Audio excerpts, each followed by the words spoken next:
Kalau kita ngomongin ekonomi, biasanya kan yang kebayang cuma satu sistem aja ya.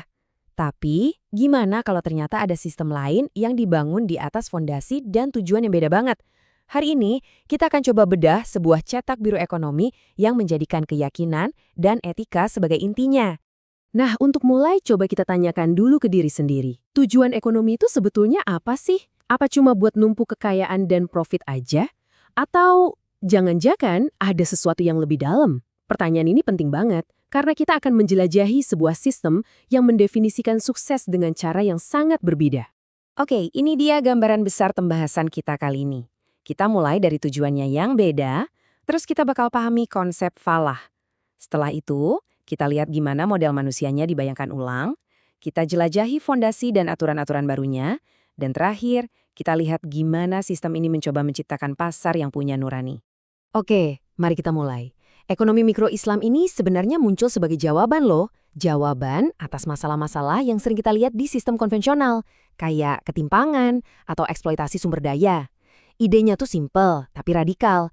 Etika dan nilai-nilai moral itu bukan cuma hiasan, tapi jadi fondasi utamanya ekonomi. Nah, definisi dari Emu Umar Chapra ini benar-benar kena banget nih. Coba perhatiin deh, dua frasa kuncinya, merealisasikan kesejahteraan manusia dan sejalan dengan ajaran Islam. Jadi, ini bukan lagi soal efisiensi doang, tapi gimana caranya mencapai kesejahteraan dalam bingkai moral tertentu. Sekarang, kita sampai di titik perbedaan yang paling mendasar. Kalau tujuan ekonomi konvensional mungkin kita udah hafal di luar kepala ya, tapi sistem ini punya tujuan akhir yang sama sekali lain, yang disebut falah. Lihat deh perbandingannya, kontras banget kan? Di satu sisi, ekonomi konvensional fokusnya ya memaksimalkan profit atau kepuasan pribadi. Di sisi lain, tujuannya adalah mencapai falah. Ini pergeseran fundamental loh, dari yang tadinya cuma mikirin gimana caranya punya lebih banyak, jadi gimana caranya jadi lebih baik. Jadi, falah itu apa sih sebenarnya?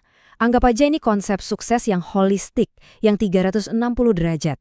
Sukses itu gak cuma diukur dari tebelnya dompet atau saldo rekening, tapi juga dari ketenangan batin, dari seberapa besar kontribusi kita ke masyarakat, dan bahkan kebahagiaan jangka panjang yang melampaui kehidupan di dunia ini. Logis kan? Kalau tujuannya beda, ya berarti orang yang bermain di dalam sistemnya juga harus kita lihat dengan cara yang beda. Nah, ekonomi konvensional punya model yang namanya Homo economicus. Sementara ekonomi Islam menawarkan alternatifnya, Homo islamicus. Wah, ini bedanya jelas banget. Homo economicus itu kan sering digambarin sebagai makhluk yang super rasional, tapi egois, yang cuma mikirin untung rugi buat diri sendiri. Sebaliknya, Homo islamicus itu juga rasional, tapi rasionalitasnya itu dipandu sama kompas moral dan rasa tanggung jawab sosial. Jadi dia nggak cuma nanya, apa untungnya buat gue? Tapi juga nanya, ini bener nak? Ini baik nggak buat orang banyak? Dan yang menarik nih, kritik soal model manusia egois ini ternyata juga datang dari dalam ekonomi konvensional sendiri loh. Amartya Sen, seorang peraih Nobel, bilang kalau model itu terlalu sempit. Kenapa? Karena manusia itu aslinya jauh lebih kompleks. Kita punya altruisme, punya komitmen sosial, punya nilai-nilai yang kita pegang. Oke, kita udah punya tujuan baru dan model manusia yang baru. Otomatis aturan mainnya juga harus baru dong. Nah, fondasi dan aturan dalam sistem ini tuh nggak dibuat ngasal, tapi benar-benar diturunkan langsung dari keyakinan-keyakinan intinya. Alurnya tuh logis banget. Coba kita ikuti ya. Semua berawal dari prinsip tauhid, yaitu keyakinan bahwa Tuhan adalah pemilik absolut dari segalanya. Dari situ turunlah konsep khalifah, yang artinya kita, manusia, ini cuma dititipin. Kita ini manajernya. Nah, sebagai manajer yang baik, tugas utamanya apa? Tentu aja menegakkan adil atau keadilan dalam setiap tindakan ekonomi kita. Dari fondasi filosofis tadi, lahirlah aturan-aturan praktisnya. Ini semacam pagar etis biar ekonominya tetap adil. Ada larangan keras terhadap riba atau bunga yang dianggap eksploitatif.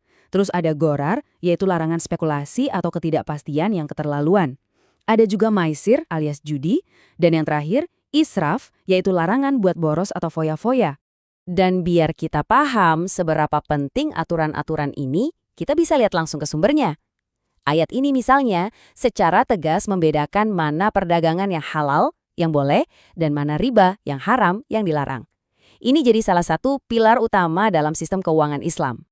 Nah, ini penting banget buat dicatat ya. Sistem ini tuh bukan anti pasar. Sama sekali bukan. Justru sebaliknya, sistem ini menerima mekanisme pasar, tapi dengan satu syarat, pasarnya harus punya nurani, harus ada mekanisme keadilan sosial yang tertanam langsung di dalamnya. Gimana caranya?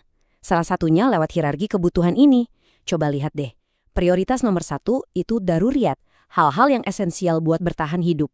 Makanan, tempat tinggal, keamanan.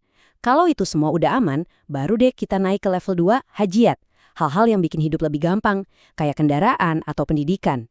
Dan yang paling puncak adalah tasiniat, hal-hal pelengkap. Intinya, sistem ini mendorong kita buat memenuhi kebutuhan dasar semua orang dulu, baru mikirin kemewahan. Selain itu, keadilan sosial di sini tuh bukan cuma anjuran atau pilihan, itu adalah bagian yang nggak terpisahkan dari sistemnya. Ada instrumen-instrumen kayak zakat, wakaf, dan Qard Hasan yang fungsinya itu kayak jaring pengaman sosial yang udah terpasang dari awal, buat memastikan kekayaan itu terdistribusi secara lebih adil. Coba kita bedah sedikit soal zakat. Ini bukan sekedar donasi sukarela loh. Zakat itu adalah sebuah kewajiban yang terstruktur. Ada hitungannya, ada aturannya, fungsinya mentransfer kekayaan dari yang mampu ke yang membutuhkan. Ini kayak penyeimbang otomatis dalam sistem ekonomi untuk mengurangi kesenjangan. Oke, jadi setelah kita bongkar satu persatu bagiannya, sekarang coba kita satukan lagi jadi satu gambaran utuh. Apa yang kita lihat adalah sebuah cetak biru ekonomi yang terintegrasi dan holistik.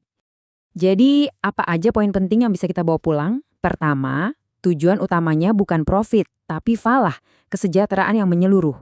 Kedua, aktornya, si Homo Islamicus, adalah manusia yang rasional tapi juga bermoral. Ketiga, semuanya berdiri di atas fondasi tauhid dan khalifah.